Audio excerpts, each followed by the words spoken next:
Assalamualaikum warahmatullahi wabarakatuh. Bismillahirrahmanirrahim.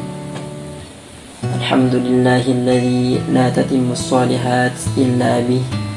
Wa sallallahu ala sayyidina wa maulana Muhammadin wa ala alihi wa ashabihi. Qala rabbi shrah li sadri wa yassir li amri wahlul 'uqdatam min lisani yafqahu qawli. Baik, pada kesempatan kali ini kita lanjutkan kajian subuh kita sampai fasal kelima. Faslun fi ibtida'il masir ila Allah azza wa jalla. Menjelaskan permulaan berjalan menuju Allah azza wa jalla yang maha mulia dan maha tinggi. Awalu ma yajibu 'alal mukallafi ay ya'lama anna lahu rabban amarahu wa nahahu liyuthibahu 'ala ta'atihi wa yu'aqibahu 'ala ma'siyatihi. Kewajiban pertama seorang mukallaf itu aqilun balighun, orang yang punya akal dan sudah baligh. Kewajiban pertama bagi seorang mukallaf adalah mengetahui bahwa ia memiliki Tuhan yang memerintah dan melarang serta memberi pahala atas ketaatan yang dilakukan hamba, wa yu'aqibahu 'ala ma'siyatih, dan memberi hukuman atas maksiat yang dilakukan seorang hamba. Wa annahu yalzamuhu al-firaru min uqubatihi bi ta'atihi wa ijtinabi ma'siyatihi, wa ilayhi al-isyarah bi qawlihi ta'ala fafirru ila Allah. Maka dari itu seseorang harus menghindari hukuman Tuhan, yaitu Allah, dan tidak bermaksiat kepadanya dengan cara taat kepadanya atau mematuhi Allah Subhanahu wa ta'ala. Disyarahkan dalam firman Allah, fafirru ilallah, maka segeralah kembali kepada mentaati Allah Subhanahu wa ta'ala. Jadi kewajiban seorang mukallaf harus mengetahui bahwa kita itu punya Tuhan. Siapa Tuhannya? Yaitu Allah Subhanahu wa ta'ala. Dan Allah itu juga punya larangan, punya perintah. Barang siapa yang melakukan atas perintah Allah, maka dia akan mendapatkan setimpal dengan apa yang dia kerjakan, dalam artian Allah akan memberikan pahala kepadanya. Tapi sebaliknya, jika dia itu mengerjakan perkara yang dilarang oleh Tuhannya, yaitu Allah, maka dia juga akan mendapatkan balasan apa yang dikerjakan olehnya. Umpama beginilah, saya punya tamu, kemudian saya tulis peraturan di dalam rumah saya. Jadi saya tulis, jika masuk ke rumah saya harus memenuhi beberapa persyaratan. Sekarang kan masa COVID atau masa-masa apa itu, virus lah. Saya kasih peraturan satu, pakai masker, umpama memakai masker. Dua, saya kasih peraturan mencuci tangan, saya sediakan nanti tempat cuci tangan. Tiga, menjaga jarak. Kemudian setelah kasih peraturan, ternyata ada tamu datang. Dia itu mematuhi atas peraturan yang tertulis, yang saya tulis di halaman rumah saya. Dia memakai masker, mencuci tangan pakai sabun, kemudian ketika berbicara dengan saya itu menjaga jarak antara satu tamu dengan tamu yang lainnya. Nah, ini baik tidak tamu yang seperti ini? tentunya tamu ini baik karena mematuhi atas peraturan-peraturan ini. Kemudian ada tamu lagi. Tamu saya kasih peraturan sebagaimana peraturan yang tadi. Ternyata tamu tersebut sudah masuknya gak pakai salam, gak pakai masker, gak cuci tangan, kemudian duduk sembarangan di sela-sela tamu yang lain. Nah, apakah tamu ini baik? Tidak. Ya, tentunya tidak baik karena tidak mematuhi peraturan apa yang saya tulis. Ya, sama dengan itu, Allah juga mempunyai peraturan. Kita sebagai hambanya wajib bagi kita untuk mematuhi peraturan-peraturan tersebut. Apa yang Allah perintah untuk kita, maka laksanakan. Apa yang Allah larang untuk kita, kita jauhi larangan tersebut. Jika seorang hamba sudah mematuhi atau memenuhi kriteria tersebut, maka Allah senang tidak? Pastinya senang. Tapi sebaliknya, jika seorang hamba itu tidak mematuhi Allah, maka Allah juga murka kepadanya. Maka dari itu peraturan-peraturan yang dibuat Allah itu namanya syariat. Dan Allah sendiri itu syari', si pembuat syariat, zat pembuat syariat. Maka kita patuhi syariat Allah. Datangnya dari Allah, datangnya dari para nabi, dari nabi kita Nabi Muhammad, itu kita patuhi supaya kita bisa disenangi oleh Allah dan kita menjadi tamu Allah yang baik. Maka di sini Allah memberi isyarat fafirru ilallah, bersegeralah kembali untuk mentaati Allah. Maka secepat mungkin, kalau dalam kita teliti pekerjaan-pekerjaan kita ada yang kurang baik, ayo kita bersegera kembali kepada Allah, kembali atas semua yang sesuai dengan perintah Allah dan larangan Allah. Sayyidina Ali karramallahu wajhah pernah berkata, inna min ni'imid dunya yakfikal islamu ni'matan, wa inna minasyuli yakfika ta'ah syulan, wa inna minal ibrah yakfikal maut ibratan. Di antara kenikmatan dunia cukuplah untukmu kenikmatan Islam, dan di antara kesibukan cukuplah untukmu kesibukan berbuat taat, dan di antara pelajaran cukuplah kematian sebagai pelajaran bagimu. Ini kata beliau, kata Sayyidina Ali karramallahu wajhah. Jadi kenikmatan yang terbesar yang Allah berikan kepada hambanya adalah pada saat dia mengeluarkan hambanya dari yang tiada menjadi ada, dari alam kebodohan, alam jahiliyah, menuju alam yang penuh dengan keilmuan. Apa itu? Yaitu nurul Islam, cahaya Islam. Itu nikmat yang terbesar. Lebih-lebih sudah Islam, baru iman. Sudah iman, takwa lagi. Subhanallah, Masya Allah. Jadi itulah nikmat terbesar bagi hamba Allah. Allah telah mengeluarkan kita dari alam kebodohan, kejahiliaan, menuju alam yang penuh dengan keilmuan yang ilmiah. Kemudian taat kepada Allah merupakan kesibukan yang paling besar. Makanya di sini fafirru ilallah, maka kita bersegera untuk taat kepada Allah, karena cukuplah taat menjadi kesibukan terbesar kita. Taat itu, ibadah itu tidak pas melulu urusan akhirat, ya tidak. Urusan dunia pun bisa menjadi urusan akhirat. Kalau nyata min amalin yatasawwaru bi surati a'malid dunya wa yasiru bi husnin niyyah min a'malil akhirah. Betapa banyak perbuatan yang tampak sebagai perbuatan duniawi berubah menjadi perbuatan ukhrawi akhirat lantaran niat yang bagus.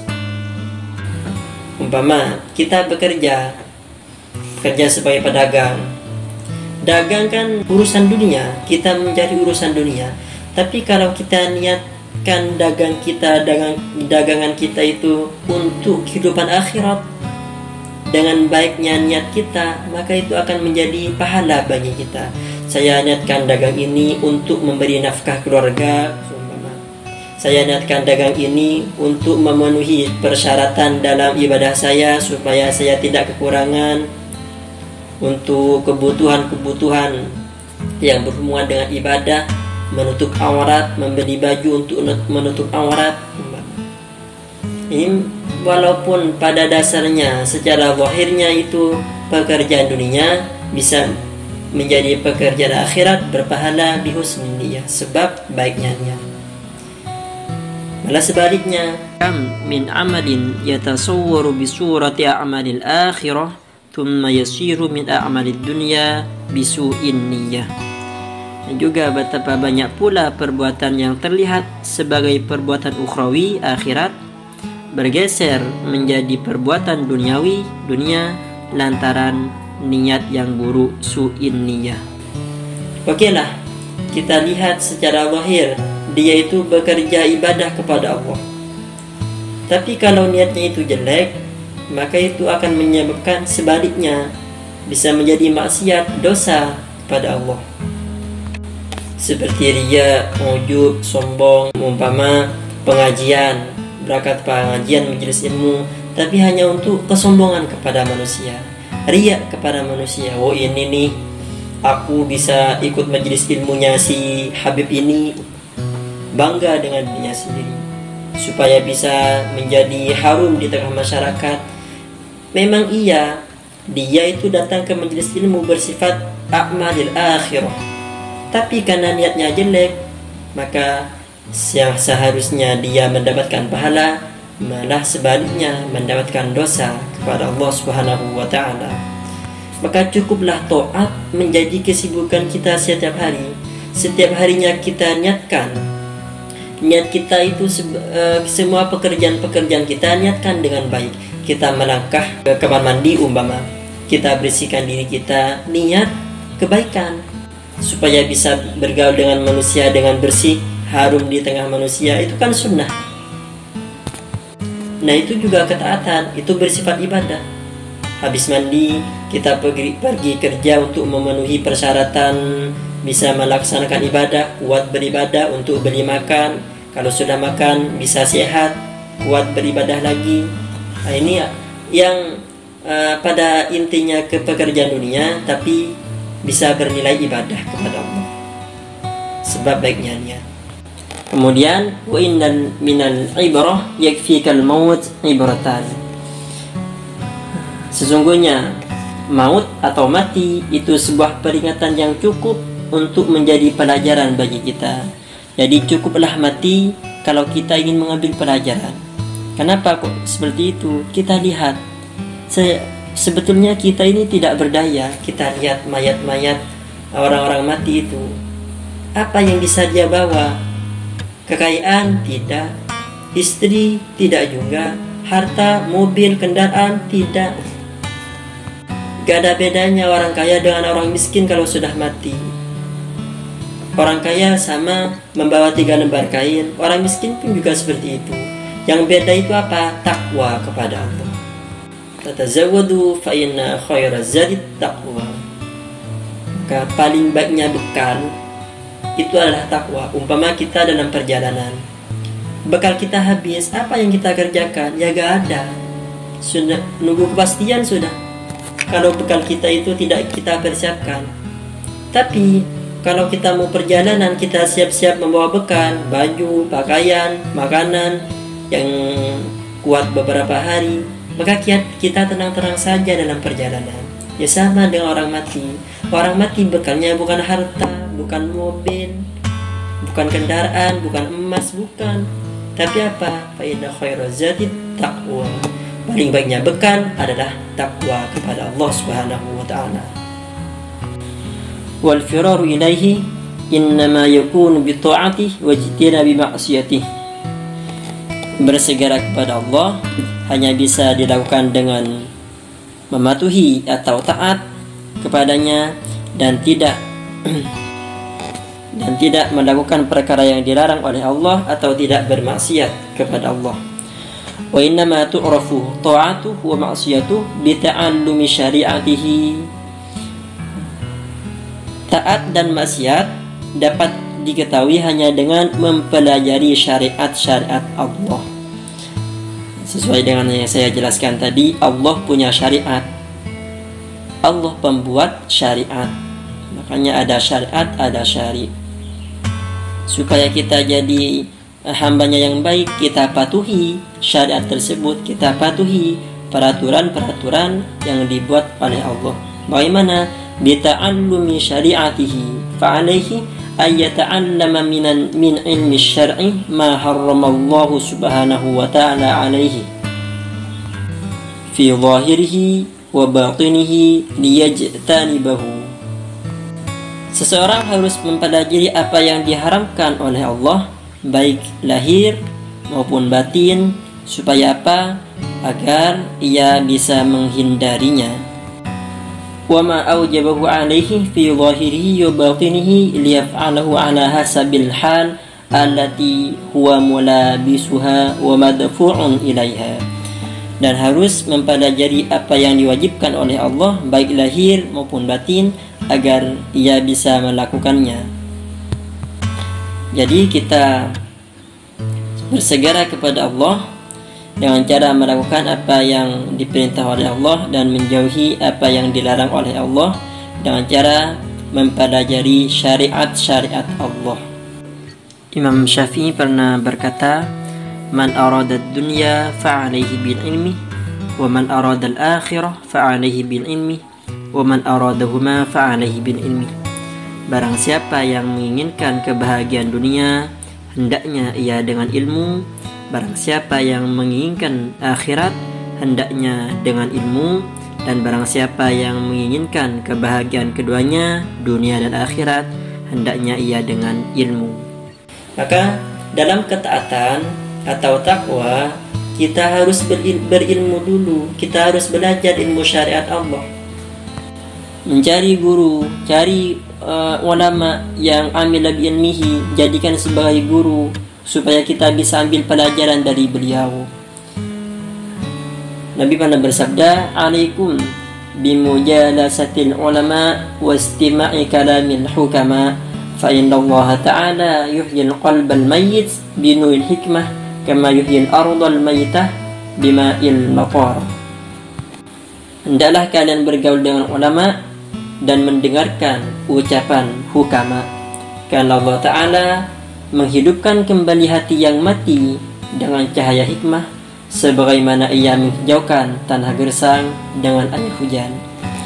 Wajib bagi kita untuk mencari ilmu para ahli hikmah, para ulama amila bi ilmihi, karena talabul ilmi faridatun ala kulli muslimin wa muslimatin.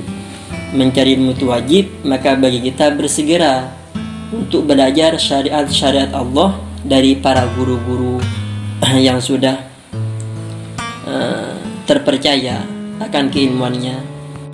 Sudah kita temukan guru, kita belajar ilmu syariat kepada beliau, apa yang diharamkan Allah, baik batin maupun zahir, supaya kita bisa menjauhinya.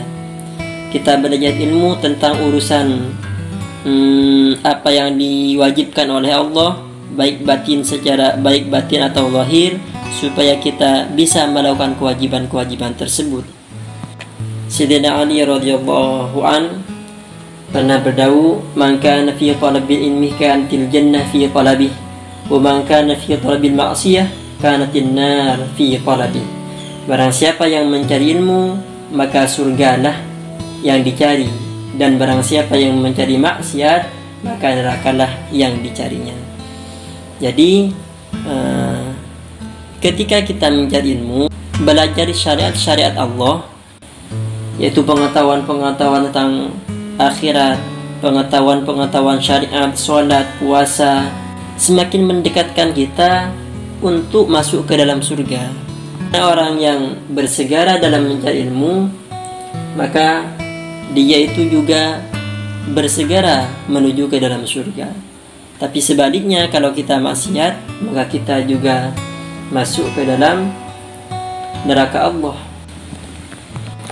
Fayalzamuhu ta'allumus shalah was-shaum bi arkanihima wa syara'itihima idza dakhala waqtuhuma aw dana dukhul waqtiha wa la yalzamuhu ta'allumuz zakah.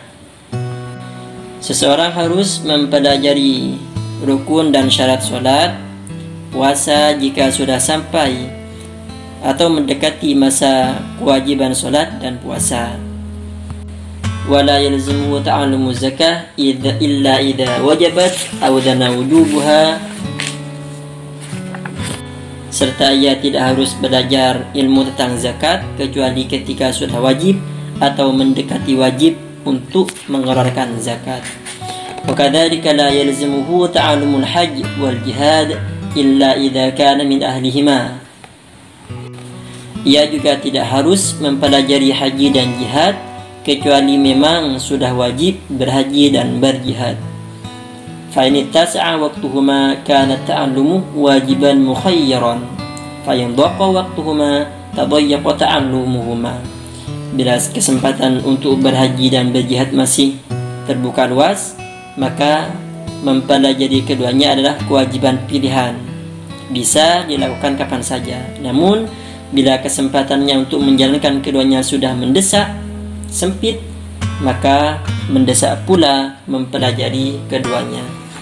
Jadi ilmu apa yang pertama kali kita pelajari itu sesuaikan dengan kebutuhan. Dalam ta'limnya itu afdalul ilmi ilmul hal wa afdalul amali hifdul hal.